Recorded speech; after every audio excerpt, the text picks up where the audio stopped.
It's like the Groundhog Day of Christmas. 12 Dates of Christmas is a film that I really enjoyed, but when I read the description, I thought it sounded quite cliche and it would be quite monotonous, because if a film where you relive the same day or moments again and again is not done right, it gets quite boring. But to be honest, I think the 12 Dates of Christmas gets it pretty well. It's not perfect, but I did like it. So I won't spoil anything by giving away too much of the narrative. This was released in 2011 and it was directed by James Hayman and written by Aaron Mendelsohn and Janet Brownell. And the film, I'll read the description from IMDb, that's the best way to kind of understand it. A story that follows Kate, the young woman who, after a horrible blind date on Christmas Eve, wakes up to find she is reliving the same day and date all over again. That obviously sounds very repetitive. I do like Kate as a character, which helps. She's played by Amy Smart, who I like. I haven't seen her in too much. So fun fact, she was in the first 12 film that I saw in the cinema, I believe. Just Friends.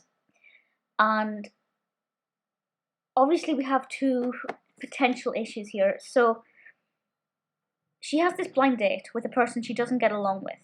But obviously over these repeated dates we learn more and more about this character and we learn to like this character.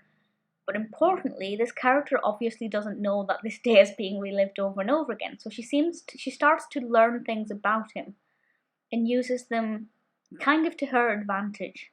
Not in a nasty way, but in a way that gives her a bit of leverage. And it's interesting to see how that date progresses and how they kind of keep it quite fresh. It's not identical, the scenes are not identical because, well, I guess because of the butterfly effect. If she does something differently on one of the evenings, it impacts a lot of the characters.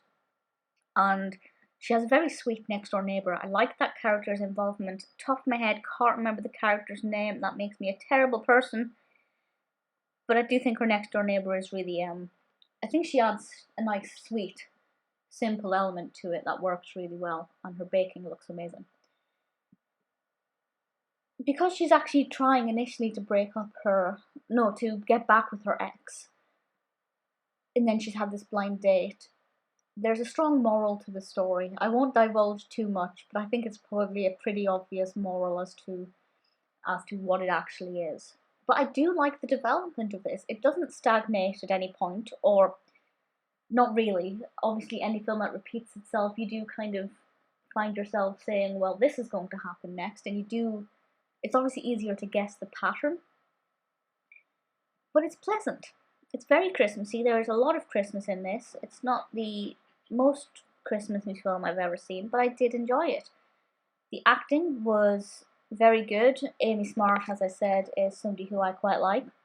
Kate as a character was likeable. I have no issues with her at all. I thought she handled the situation very well. Sometimes characters can go off the rails and overreact to everything, and sometimes characters are really muted and boring and don't really have anything going for them and no substance. I'd say she's middle of the road, and that works well for this narrative. Once she realises what's happening, she handles the situation in a way that I think is fairly reasonable, as far as one can ascertain from this kind of situation. The film was nominated for the Motion Picture Sound Editor's Golden Reel Award for the Best Sound Editing Long-Form Music in Television. I assume this was a straight-to-TV film in that case.